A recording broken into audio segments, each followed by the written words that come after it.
नमस्कार, बहुत स्वागत है आपका 7:30 बजे की खास चर्चा में। मैं हूं आपके साथ चंदा यादव। कोरोना संक्रमण के चलते इस साल शैक्षणिक गतिविधियां काफी प्रभावित हुई है। मार्च में स्कूल कॉलेजों की परीक्षा नहीं लग पाई। शैक्षणिक सत्र की अगर बात कर ले 2019 से 20 के छात्रों को जनरल प्रमोशन भी मिला है, लेकिन शैक्षणिक सत्र 2020 से 21 में स्कूल कॉलेज खुलेंगे या नहीं, इस पर अभी भी संशय बना हुआ है। एनएसयूआई के प्रदेश अध्यक्ष आकाश शर्मा ने कहा कि यूजीसी की नई गाइडलाइन के तहत सितंबर के महीने में छात्र छात्राओं को एग्जाम देना पड़ेगा। कोरोना के समय परीक्षाएं आयोजित करने का एनएसयूआई विरोध करती है। एनएसयूआई के कार्यकर्ताओं ने छात्र छात्राओं को 10,000 से ज्यादा वीडियो सोशल मीडिया पर अपलोड किए हैं। मोदी सरकार से मांग है कि ऐसे वक्त में 6 महीने की फीस को माफ किए जाए।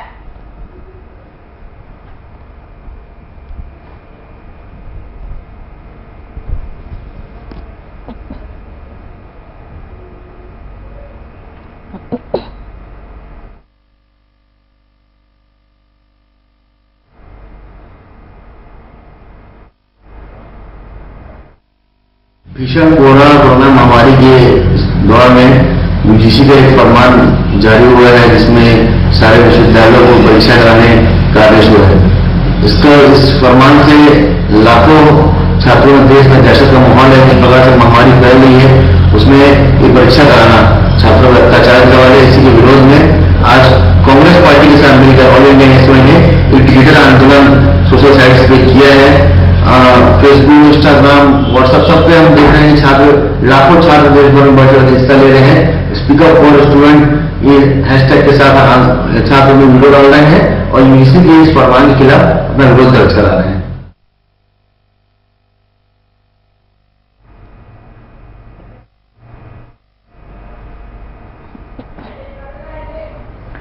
तो लगातार जो है एनएसयूआई की केंद्र सरकार से मांग उठती हुई यहां पर नजर आ रही है और साफ तौर पर कहा गया है कि 6 महीने की फीस को माफ किया जाए। सितंबर महीने में जो परीक्षाएं को आयोजित करने की बात की जा रही है, उसे यहां पर रद्द किए जाए। तो लगातार जिस तरीके से कोरोना महामारी का दौर देखा गया, इसके एवज में स्कूल और कॉलेज पूरे तरीके से फीस भी मांग रही है। वैश्विक महामारी के दौर की अगर बात कर ले तो हर आदमी का नौकरी पेशा भी बहुत प्रभावित हुआ।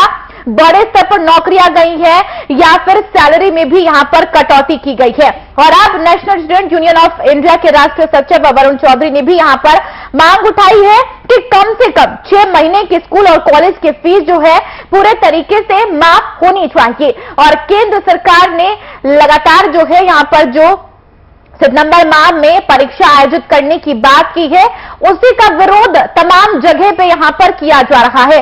कांग्रेस की तरफ से बात कर ले तो उसके तरफ से भी लगातार यहां पर मांग की जा रही है कि आखिरकार जो 6 महीने की फीस लेने की बात की गई है, उसको एटलीस्ट यहां पर माफ किए जाए। लेकिन एक सर्वे के मुताबिक आपको बता दें, अगर साधारण परिवार की सैलरी की बात कर ले, क्योंकि पूरे यहां पर एजेंडा तैयार होकर आता है, अगर क्योंकि जिस तरीके से कोरोना का काल यहां पर चला, ऐसे में काफी लोग बेरोजगार हुए हैं और काफी लोगों का रोजगार छिन गया, पैसे उनके पास नहीं है और जमा पूंजी जो भी थी वह आखिरकार लॉकडाउन में जिस तरीके से वह घर में बैठे रहे वो भी खर्च हो चुके हैं। और ऐसे में बच्चों की पढ़ाई भी एक चिंता का विषय है। और कुल मिलाकर तमाम सवाल भी यहां पर उठते हुए नजर आ रहे हैं कि आखिरकार जो है फाइनल ईयर के छात्रों को अगर जनरल प्रमोशन दिया जाता है तो कुल मिलाकर क्या उन्हें आने वाले समय में दिक्कतों का सामना नहीं करना होगा।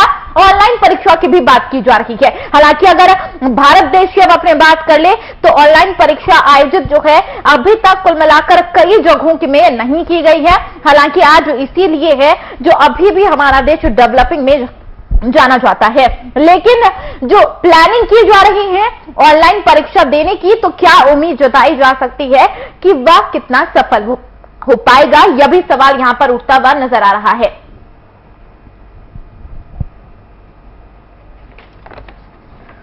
तो कोरोना संक्रमण के चलते इस साल शैक्षणिक गतिविधियां काफी प्रभावित हुई है। मार्च स्कूल कॉलेज की परीक्षाएं नहीं लग पाई। शैक्षणिक सत्र 2019 से 20 के आंकड़ों की बात कर ले हम तो उनके छात्रों को जनरल प्रमोशन भी मिला है, लेकिन शैक्षणिक स्तर पर 2020 से 21 में स्कूल कॉलेज खुलेंगे या नहीं, इस पर भी संशय जो है अभी भी बना हुआ है, क्योंकि अभी तक केंद्र सरकार के जरिए जो है स्कूल कॉलेज खोलने के अनुमति जो है प्रदान यहां पर नहीं की गई है। हालांकि अब लॉकडाउन के बाद अनलॉक 2 का फेज चल रहा है, कई चीजों को रियायतें यहां पर दी गई हैं, कई चीजों खोलने की अनुमति दी गई है, लेकिन स्कूल कॉलेजों की बात कर ले तो अभी तक केंद्र सरकार के द्वारा जो है परमिशन अनुमति नहीं दी गई है। इसलिए सवाल यह भी कि 2020 से 21 में स्कूल कॉलेज खुलेंगे या नहीं, इस पर भी संशय बरकरार है। एनएसयूआई के प्रदेश सदस्य आकाश शर्मा ने कहा कि यूजीसी की नई गाइडलाइन के तहत सितंबर के महीने में छात्राओं को एग्जाम जो है देना पड़ेगा। कोरोना के समय परीक्षाएं आयोजित करने का एनएसयूआई जो है साफ तौर पर विरोध करती है। एनएसयूआई के कार्यकर्ताओं ने छात्र छात्राओं को 10,000 से ज्यादा वीडियो सोशल मीडिया पर भी यहां पर अपलोड जो है कर दिया है।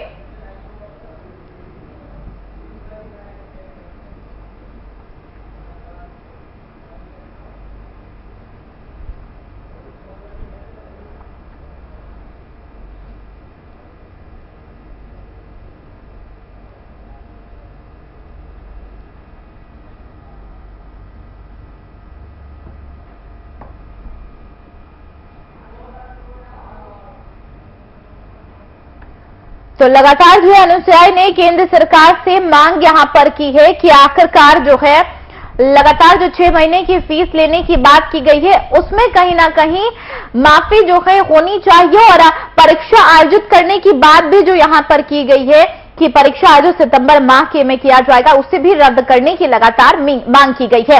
हालांकि सोशल मीडिया पर लगातार बात दिखे जा रही है। कांग्रेस का लगातार आरोप यहां पर केंद्र सरकार पर भी देखा जा सकता है। राहुल गांधी ने भी यहां पर बाकायदा ट्वीट भी किया है और बयान भी निकलकर सामने आए हैं। कुल मिलाकर देखा जाए तो मांग करते हुए नजर आए कि लगातार जो है छात्रों के साथ उनके साथ एक गलत तरीके से व्यवहार किया जा रहा है कि कोरोना का काल जो है जिस तरीके से पूरे देश में बना हुआ है उसको लेकर छात्राओं के स्वास्थ्य के साथ खिलवाड़ कहीं ना कहीं किया जा रहा है।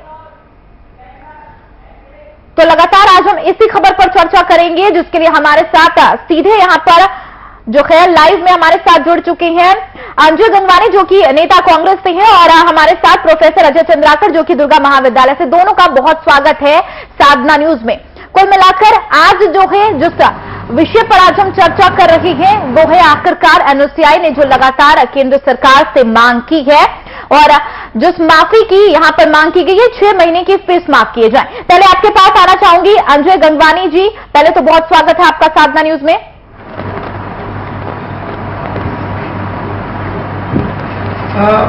सबसे पहले हमारे साथ मौजूद हैं हमारे अजय चंद्राकर जी जो रायपुर के बहुत अच्छे सामाजिक एवं राजनीतिक विश्लेषक हैं। सबसे पहले मैं नमस्कार कहना चाहूंगा।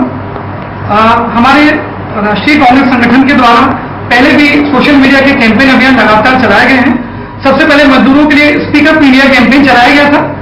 उसके बाद चीनी सीमा पर हमारे जो जवान बेचारे जांबाज सैनिक मारे गए उनके लिए स्पीक अप जवान नाम से कैंपेन चलाया गया। उसी के अगली कड़ी के रूप में आज पूरे देश में छात्र हित के संबंध में हमारे जो संगठन है एनएसयूआई के द्वारा एक speak up for student campaign अभियान भी चलाया गया है। और जैसा कि अभी यूजीसी की गाइडलाइन के द्वारा आज विपरीत परिस्थितियों में जहां पूरा देश कोरोना संकट से जूझ रहा है, ऐसे समय में उन्हें सितंबर माह में फाइनल ईयर के जो छात्र हैं उन्हें मजबूर किया जा रहा है कि वो कुछ छात्र ऐसे भी हो सकते हैं जिनके सेंटर दूसरे हों और गृह क्षेत्र दूसरा, उन्हें मजबूर किया जा रहा है कि वो सेंटर आगे एग्जाम में दें। आज छात्रों को स्वास्थ्य और उनकी सुरक्षा को गहरे संकट में डालते हुए उन्हें एग्जाम के लिए जो मजबूर किया जा रहा है उसके विरोध में ये पूरा कैंपेन पूरे राष्ट्रीय स्तर पे कांग्रेस संगठन द्वारा और एनएसयूआई के द्वारा चलाया जा रहा है। और लगातार पहले भी अन्य जनता के हितों के लिए कांग्रेस पार्टी हमेशा आगे बढ़कर साथ देती आई है और ये भी बहुत गहन मुद्दा है। बिल्कुल आज की अगर मैं बात करूं तो पूरे देश में लगभग 8 लाख कोरोना मरीज हो चुके हैं और 21,600 लोगों की मृत्यु हो चुकी है। और देश का ऐसा कोई राज्य नहीं है जहां लगातार कोरोना संक्रमित मरीजों की संख्या में वृद्धि नहीं हो रही है। और ऐसे समय पे केंद्र सरकार के द्वारा यूजीसी के दिशा निर्देशों के द्वारा विद्यार्थियों को मजबूर किया जा रहा है कि वे अपने स्वास्थ्य एवं जीवन की सुरक्षा को संकट में डालें। हम पूरी तरह से इसका पुरजोर विरोध करते हैं और आगे भी ऐसा विरोध हमारे द्वारा जारी किया जाएगा। इसके अलावा हम एक बार और उठाते हैं कि जैसा कि हम जानते हैं कि कोरोना संकट में पूरे देश में लगभग 27 करोड़ लोग बेरोजगार हो चुके हैं। सारे मीडियम जो मध्यम वर्गीय व्यवसायी हैं, नौकरी पेशा हैं, मजदूर है, किसान है, हर वर्ग बुरी तरह से आर्थिक मंदियों से गुजर रहा है और ऐसे समय उनको स्कूलों और कॉलेजों की फीस देने में काफी तकलीफों को सामना करना पड़ रहा है। तो हम केंद्र सरकार से, पूरी कांग्रेस पार्टी, हम एनएसवाई संगठन के माध्यम से यह मांग उठाना चाहते हैं कि अगले 6 माह तक उनकी फीस माफ कर दी जाए। हमारे देश में ऐसे कई छात्र भी हैं जिनके पेरेंट्स काफी आर्थिक रूप से कमजोर हैं और कई ऐसे छात्र भी हैं जो बेचारे पार्ट टाइम नौकरी करके अपनी फीस की व्यवस्था करते हैं और इस गहन संकट के समय में उनके लिए फीस देना बहुत ही मुश्किल होगा। तो हमारा ये आग्रह है और विनम्र निवेदन है केंद्र सरकार से कि कठिन आर्थिक परिस्थितियों में उन स्टूडेंट की फीस को माफ किया जाए। और आपकी बात से सहमत हूं अजय गंगवानी जी, लेकिन कुल मिलाकर जिस तरीके से पूरे देश में कोरोना काल को लेकर स्थिति बनी हुई है, अब भी आंकड़ों में नियंत्रण नहीं देखने को मिल रहा, लगातार इजाफा हो रहा है। इसके मद्देनजर केंद्र सरकार के द्वारा रियायतें तो दी गई है, लेकिन स्कूल कॉलेज खोलने को लेकर अभी भी प्रतिबंध लगा हुआ है। अजय चंद्राकर जी, आपके पास आना चाहूंगी। पहले तो आपका बहुत स्वागत है साधना न्यूज में। चलिए, कुल मिलाकर लगातार जो है अनुसूयाई की तरफ से लगातार मांग यहां पर की जा रही है कि जो सितंबर माह में परीक्षा आयोजित करने की बात की जा रही है उस पर रोक लगाई जाए और 6 महीने की फीस को माफ किए जाए। इस पर प्रतिक्रिया अपनी। हाँ बिल्कुल चंदा जी, पहली बात यह है कि जर्मनी में जिस तरह से निःशुल्क शिक्षा कर दिया गया है, भारत सरकार को भी इसके ऊपर एक आर्थिक पैकेज देना चाहिए। ये जो एनएसयूआई के बच्चे जो विरोध कर रहे हैं स्वाभाविक है, उनका विरोध जायज है, लेकिन जब तक एजुकेशन सेक्टर में इन विषम परिस्थितियों में एक आर्थिक पैकेज सेंट्रल गवर्नमेंट नहीं देगी तो गार्जियनों के लिए और विद्यार्थियों के लिए काफी कठिन समय रहेगा। क्योंकि जिस तरह से इंटरनेशनल एजेंसियां बार बार कह रही कि भारत में अब माइनस जीडीपी ग्रोथ रहेगा और उस समय चाहे मिडिल क्लास के हों, चाहे मजदूर वर्ग के बच्चे हों, चाहे किसान के बच्चे हों, इनके लिए इन फीस को वहन करना थोड़ा सा कठिन काम है। अभी पास्ट टाइम में हम लोग देखे ही हैं कि बी किए हुए बच्चे, एमटेक किए हुए बच्चे, पीएचडी किए हुए बच्चे मनरेगा में काम कर रहे थे। तो यहाँ पर जो रिसोर्स, आर्थिक रिसोर्स होना चाहिए, उसमें रुकावट आई है। तो इन बच्चों का मांग तो जायज है।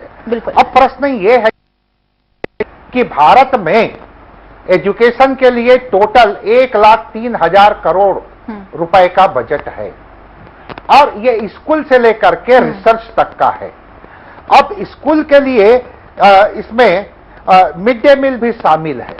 तो इस प्रकार से कॉलेज के लिए हम बात करें, यहां पर कॉलेज की बात हो रही है, 1,74,00,000 बच्चे हमारे स्नातक स्तर में हैं, यूजी लेवल में, जिसमें बीए, बीकॉम, बीई ये सब शामिल है।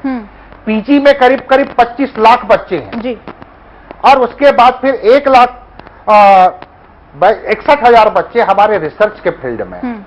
तो इन बच्चों को निश्चित रूप से सरकार को चाहिए कि एक आर्थिक पैकेज दे और आर्थिक पैकेज दे करके भविष्य में जो हमारी नॉलेज फोर्स बनने वाली है उन बच्चों को सरकार सहयोग प्रदान करे। बिल्कुल, सरकार सहयोग प्रयास करे और खास तौर पर आर्थिक व्यवस्था की अगर बात कर ले तो पूरे देश में जब लॉकडाउन लगा आर्थिक व्यवस्था काफी चरमरा गई है। जैसे कि कई लोगों के रोजगार चले गए हैं, बेरोजगारी यहां पर बढ़ती ही जा रही है, कई स्तर पर बेरोजगारी और कई लोगों के जो है और घर में आज भी कई तमाम परेशानियों का सामना करना पड़ रहा है। अजय गंगवानी जी, आपके पास आना चाहूंगी क्योंकि एनओसीआई की मांग जायज है और कुल मिलाकर अगर आर्थिक व्यवस्था की बात कर ले तो अभी भी अगर मध्यम वर्गीय की घर की बात कर ले तो ज्यादा से ज्यादा 40 से 50% की आय जो है यहां पर साफ तौर पर देखी जा सकती है। एक तरफ कोरोना को लेकर आर्थिक व्यवस्था पहले से चरमराई हुई है और ऐसे में से 6 महीने की मांग जो यहां पर फीस की लगातार की जा रही है उस पर भी सवाल लाजमी है, उस पर भी आखिरकार कहीं ना कहीं माफी जो है यहां पर होनी चाहिए, फीस नहीं लेनी चाहिए क्योंकि जिस तरीके से स्कूल तो आयोजित किए नहीं गए, कॉलेज भी यहां पर पूरे तरीके से बंद कर दिया गया, तो यह मांग काफी जायज लगता है। तो क्या उम्मीद यहां पर जताई जा सकती है कि केंद्र सरकार से जो मांग की जा रही है उस पर कहीं ना कहीं अमल में लाई जाएगी?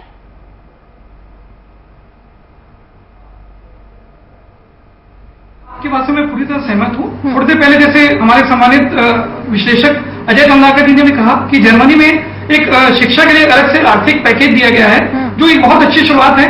पूरी तरह वहां शिक्षा को निःशुल्क कर दिया गया है। केंद्र सरकार को भी एक कदम आगे बढ़कर भारत के लिए भी इस प्रकार के कदम उठाए जाने चाहिए। जहां पूरा देश आर्थिक संकट से जूझ रहा है, अगर ये शिक्षा के क्षेत्र में या तो उनकी फीस माफ कर दी जाए या पूरी तरह उनकी शिक्षा निःशुल्क कर दी जाएगी तो ये बहुत अच्छा कदम होगा। और जैसा कि अपन छत्तीसगढ़ की मैं बात करूं, पार्टी की सरकार है, उन्होंने सारे निजी स्कूलों को विगत 3 महीनों की फीस माफ करने का स्पष्ट दिशा निर्देश दिया है। और अगले जब तक स्थितियां नॉर्मल नहीं हो जाती तब तक किसी प्रकार की फीस वसूली के लिए पूरी तरह से निर्देश किया गया है कि कोई फीस न वसूली की जाए। बिल्कुल, कुछ लोग पहले शिकायत भी मिली बात जो है यहाँ पर एक अच्छी पहल मानी जा सकती है। और अजय चंद्राकर जी, आपके पास आना चाहूंगी क्योंकि अगर शिक्षा स्तर की बात कर ले तो काफी अनुभवी है, प्रोफेसर भी आप रहे हैं। और कुल मिलाकर अगर ऑनलाइन परीक्षा की बात कर ले, जिस तरीके से यूजीसी का नया गाइडलाइन जो यहाँ पर जारी किया गया है ऑनलाइन परीक्षा की, अगर भारत देश की बात कर ले ऑनलाइन की, क्योंकि देखा जाए आज भी हमारा देश डेवलपिंग में ही आता है, डेवलप्ड अभी तक नहीं हुआ। और विदेश की अगर कंपैरिजन हम करते हैं तो वहां पूरे तरीके से हर चीजें ऑनलाइन होती है। तो जो यहां पर नई गाइडलाइन जारी की गई है ऑनलाइन की, तो क्या लगता है इस पर आखिरकार कितनी सफलता मिलती हुई नजर आएगी?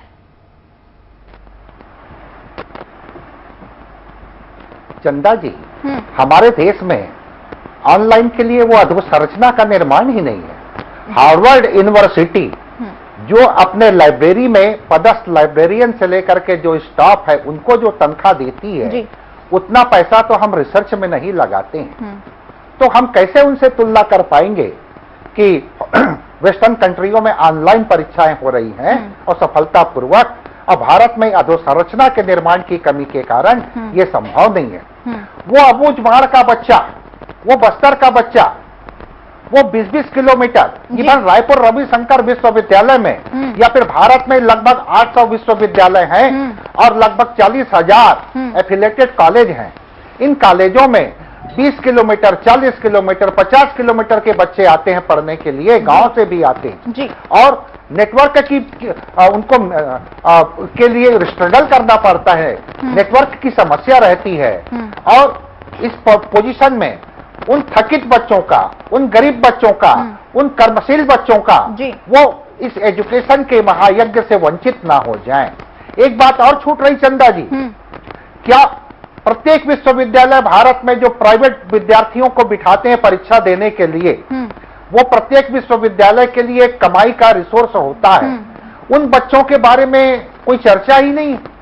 वो भी लाखों की तादाद में है, प्राइवेट काम करते हैं बच्चे और प्राइवेट परीक्षा देते हैं, चाहे यूजी में दें चाहे पीजी में दें। उन बच्चों का क्या होगा? इनके ऊपर यूजीसी का एक लाइन, एक सेंटेंस नहीं है। वो सिर्फ बीए फाइनल, ग्रेजुएशन के फाइनल ईयर की बात कर रहे हैं और पीजी के सेमेस्टर के अंतिम वर्ष की बात कर रहे हैं। वे भी तो बच्चे हैं, वो भी पीजी करने वाले हैं, वो भाग लिए, वो पेड किए हैं, पैसा दिए, उनका क्या होगा? इनके लिए भी एक गाइडलाइन की आवश्यकता है। बिल्कुल, साफ तौर पर यह भी सवाल उठता हुआ नजर आ रहा है। हालांकि अगर आर्थिक पैकेज की बात कर ले अजय चंद्राकर जी, तो जब सरकार ने यहाँ पर लॉकडाउन के दौरान तमाम आर्थिक पैकेज का ऐलान किया था, तो क्या उनमें छात्रों को किसी प्रकार की भी व्यवस्था या फिर किसी तरीके की भी उसमें जो जिक्र नहीं किया गया था?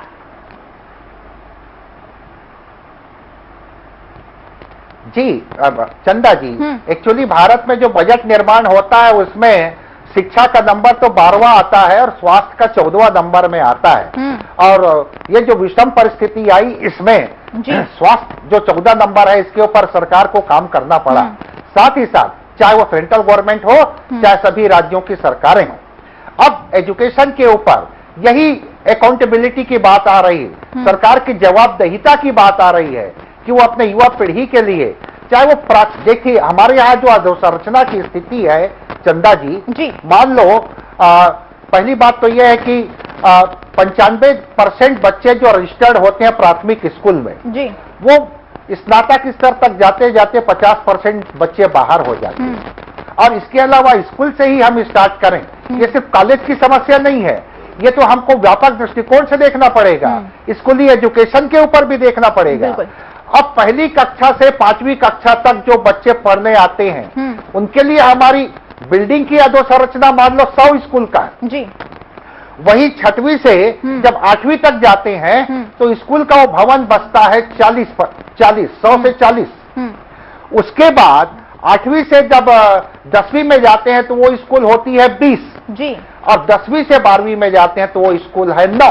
सरकार यह मान करके ही चलती है कि 95% प्लस जो बच्चे रजिस्टर्ड हुए थे वो 12वीं क्लास आते तक यहां छोड़ देंगे। अब वो लेबर फोर्स कब तक बनाएंगी ये सरकार?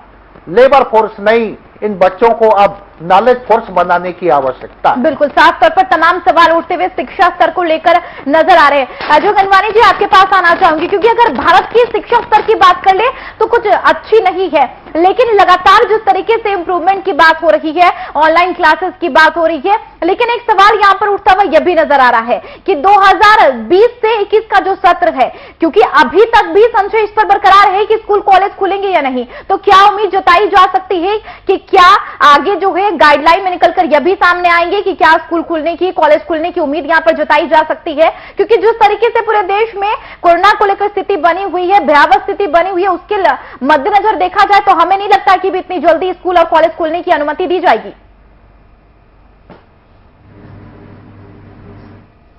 चंदा जी, मैं आपकी बात से पूरी तरह सहमत हूं। जैसे कि कोरोना संकट के कारण लगातार छात्रों की पढ़ाई और क्लासेस कई माह से लगातार डिस्टर्ब चल रही है। बहुत सारे जो स्टूडेंट्स हैं वो अपने गृह राज्य से दूसरे राज्यों में जाके पढ़ाई करते हैं। कोरोना संक्रमण फैलने के कारण वो अपने राज्यों को लौट चुके हैं, जिसके कारण उनके लिए क्लासेस अटेंड करना बहुत मुश्किल हो चुका है। और छत्तीसगढ़ की मैं बात करूं तो यहाँ पे छत्तीसगढ़ की जो भूपेश सरकार है, उसने जो विभिन्न यूनिवर्सिटी हैं और माध्यमिक शिक्षा मंडल के जो स्टूडेंट हैं, उनको जो जिनकी कुछ पेपर की एग्जाम हो चुकी है, उन पेपर के आधार पर और जिनका कोई भी पेपर नहीं हुआ है, उनके पूर्व वर्ष के रिजल्ट के आधार पर उनको प्रमोट कर दिया गया है और किसी प्रकार का उन्हें एग्जाम देने के लिए मजबूर नहीं किया जा रहा है। जबकि केंद्र सरकार के द्वारा पूरे देश के हर राज्यों में कोरोना संक्रमण बुरी तरह फैल चुका है और ऐसे समय उन्हें मजबूर किया जा रहा है कि वो आगे एग्जाम दें, वो अपने स्वास्थ्य को खतरे में डालें। इस बात का मैं पूरा विरोध करता हूं। और एक एग्जाम्पल और देना चाहूंगा। एक तरफ केंद्र सरकार लगातार ये कह रही है कि निजी स्कूलों से इस कोरोना संकट के काल में पालकों से किसी प्रकार की फीस न ली जाए, जबकि मानव संसाधन मंत्रालय के द्वारा जो संचालित केंद्रीय विद्यालय, सारे केंद्रीय विद्यालयों में अप्रैल से जून तक की जो फीस है वो चालान के माध्यम से, ऑनलाइन पेमेंट के माध्यम से वसूली की गई है। मेरे बहुत अच्छे मित्र हैं जिनके 2 बच्चे रायपुर के केंद्रीय विद्यालय में भी पढ़ते हैं, उनसे स्पष्ट जानकारी मिली है कि उनके द्वारा भी ऑनलाइन पेमेंट करके दोनों स्टूडेंट की फीस पटाई गई है। एक तरफ ये निजी स्कूलों की फीस माफ करने की बात करते हैं, दूसरी तरफ इनके द्वारा संचालित केंद्रीय विद्यालय में फीस वसूली की जाती है। ये केंद्र सरकार की जो दोहरी नीति है उसका पुरजोर विरोध करते हैं। बिल्कुल, केंद्र सरकार की दोहरी नीति का विरोध करते अनुयायी यहाँ पर नजर आ रहे हैं। अजय गंगवानी जी, जिस तरीके से बार बार हम कोरोना काल को लेकर जिक्र कर रहे हैं, क्योंकि नियम जो बनाए गए हैं, सोशल डिस्टेंसिंग, मास्क लगाना, हाथ को प्रॉपर सैनिटाइज करना, सोशल डिस्टेंसिंग उसमें मुख्य है। अगर बच्चे आते हैं पढ़ाई करने के लिए तो सोशल डिस्टेंसिंग के नाम पर तो कहीं ना कहीं धज्जियां उड़ाई जा सकती है। एग्जाम देने की बात यहां पर आ रही है, तो क्या लगता है यह उचित होगा आखिरकार एग्जाम देना, जिस तरीके से अभी लगातार आंकड़े बढ़ रहे हैं, खास करके छत्तीसगढ़ की बात कर ले, क्योंकि यह तो हब माना जा रहा है, इजाफा ही इजाफा यहां पर आंकड़ों में देखा जाता है।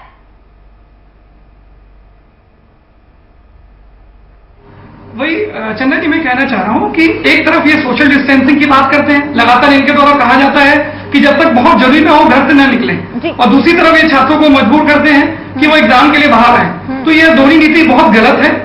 और एक चीज और कहना चाहूंगा, जहां पूरा देश आर्थिक संकट से जूझ रहा है, छत्तीसगढ़ की आर्थिक स्थिति बहुत बेहतर है। अगर मैं जून माह की बात करूं तो पिछले वर्ष की तुलना में इस बार जो जीएसटी का कलेक्शन है वो 22% अधिक है। और राजीव गांधी न्याय योजना के अंतर्गत जो किसानों को पहली किस्त मिली है, उससे किसानों ने 3000 नई ट्रैक्टरें जून माह में खरीदी की है। जून माह में जो 2 व्हीलर की बिक्री की बात करूं तो 27,000 2 व्हीलर बिक्री हुई है और 2900 कारों की बिक्री हुई है। ये सब आंकड़े जाहिर करते हैं कि छत्तीसगढ़ की आर्थिक स्थिति अन्य राज्यों से बहुत बेहतर है। रिजर्व बैंक ऑफ इंडिया ने भी जो छत्तीसगढ़ की आर्थिक स्थिति है और कृषि संबंधित कार्यों की बहुत तारीफ की है और लगातार सराहना की जा रही है। बिल्कुल, छत्तीसगढ़ की आर्थिक स्थिति अब बेहतर मानी जा सकती है, क्योंकि लगातार राज्य सरकार के द्वारा तमाम अच्छे कदम यहां पर उठाए जा रहे हैं। अजय चंद्राकर जी, आपके पास आना चाहूंगी। कुल मिलाकर जिस तरीके से फाइनल ईयर छात्रों को जनरल प्रमोशन देने की बात की गई, उस पर भी सवाल उठना यहां पर लाजमी है, क्योंकि अगर प्रमोशन दिया जाता है या फिर फाइनल एग्जाम को लेकर इंतजार यहां पर किया जाता है, तो क्या लगता नहीं छात्रों के लिए, भविष्य के लिए एक अच्छा संकेत यह नहीं माना जा सकता है?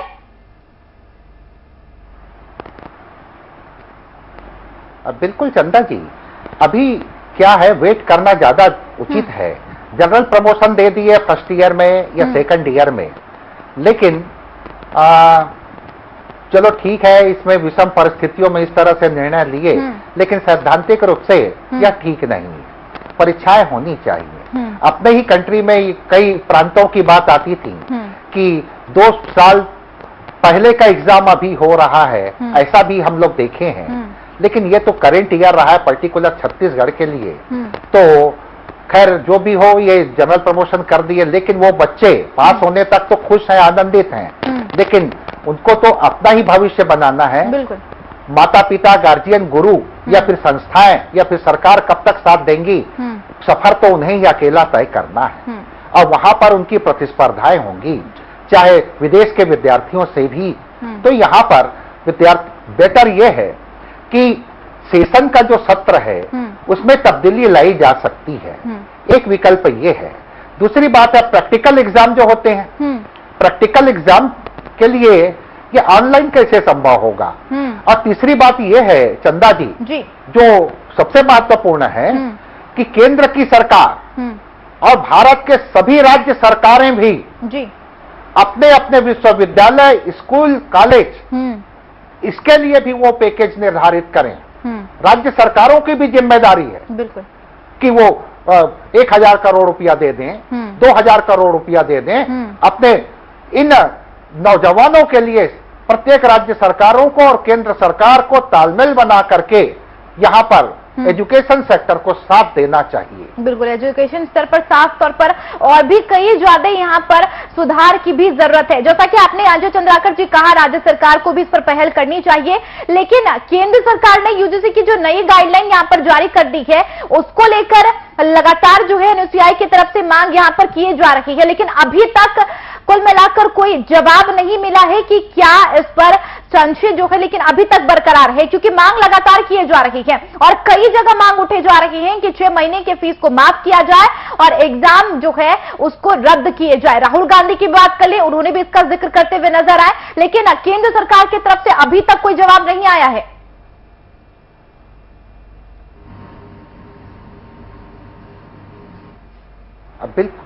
बिल्कुल। अभी क्या है कि ये एक सामान्य स्थिति अगर हो जाती है उसके लिए यह व्यवस्था की बात की गई है। लेकिन अगर सामान्य स्थिति, हम तो दुआ ही करेंगे बहुत जल्दी हो जाए जी। लेकिन मान लो विपरीत परिस्थितियां आ गई, तो विपरीत परिस्थितियों के उस दौर में यूजीसी पुनः हम मान करके चलते हैं कि अपने दिशा निर्देशों में संशोधन करेगी। बिल्कुल। चलिए अजय गंगवानी जी, आपके पास आना चाहूंगी, क्योंकि अगर देखा जाए बच्चे ही भारत का भविष्य माना जाता है और उनके ही भविष्य के साथ कहीं ना कहीं अब जो है केंद्र सरकार के साथ खिलवाड़ किया जा रहा है। सीधे उनके स्वास्थ्य को लेकर यहां पर जिक्र करते हुए नजर आएंगे, क्योंकि आंकड़े दिन पर दिन बढ़ रही हैं।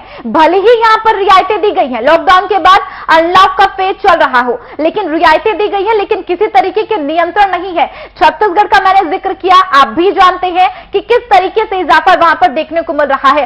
अगर बच्चे काफी लंबे समय सफर का तय करके एग्जाम हॉल तक पहुंचते हैं, सेंटर तक पहुंचते हैं, तो कहीं ना कहीं संक्रमण का खतरा और भी बढ़ सकता है और इसके चपेट में सिर्फ वही नहीं, कई लोग आ सकते हैं। तो इस पर अपनी आखिरी प्रतिक्रिया दें और क्या अच्छे जो गाइडलाइन यहां पर लाए जा सकते हैं शिक्षा स्तर को सुधारने के लिए, उस पर भी अपनी प्रतिक्रिया दें।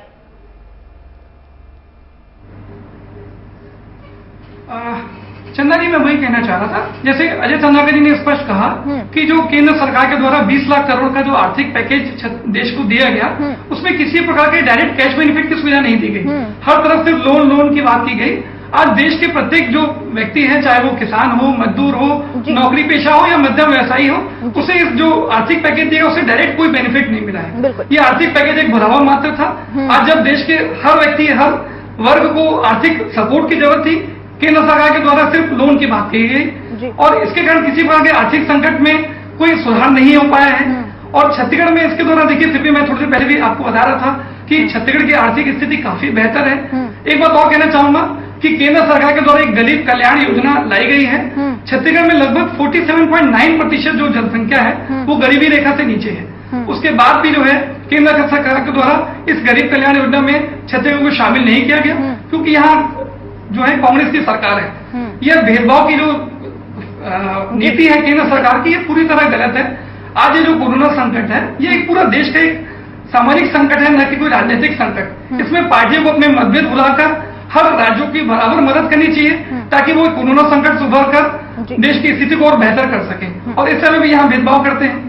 यहाँ पर लगातार जैसे देखेंगे कि भाजपा के जो 15 साल का कुशासन था, लगातार इनके द्वारा घोषणा पत्र में विभिन्न वादे किए गए, चाहे वो 2100 रुपए समर्थन मूल्य की बात हो, 300 रुपए बोनस मूल्य की बात हो, आदिवासियों को जर्सी गाय देने की बात हो, या हर आदिवासी परिवार से एक व्यक्ति को रोजगार देने की बात। बिल्कुल अंजय गंगवानी जी और अजय चंद्राकर जी, आप दोनों का बहुत बहुत शुक्रिया हमारे साथ जुड़ने के लिए। लेकिन आखिरकार जो तमाम यहाँ पर मांगे उठाई जा रही है एनओसीआई की तरफ से कि मोदी सरकार, केंद्र सरकार से यह मांग की जा रही है कि ऐसे वक्त में 6 महीने के फीस जो है माफ यहाँ पर किए जाए और लगातार जो एग्जाम लेने की भी बात की जा रही है उसको भी कहीं ना कहीं रद्द किया जाए, क्योंकि जिस तरीके से पूरे देश में कोरोना का काल बना हुआ है, संक्रमण बढ़ता ही जा रहा है, उसके मद्देनजर छात्रों के भविष्य के साथ भी खिलवाड़ ना हो।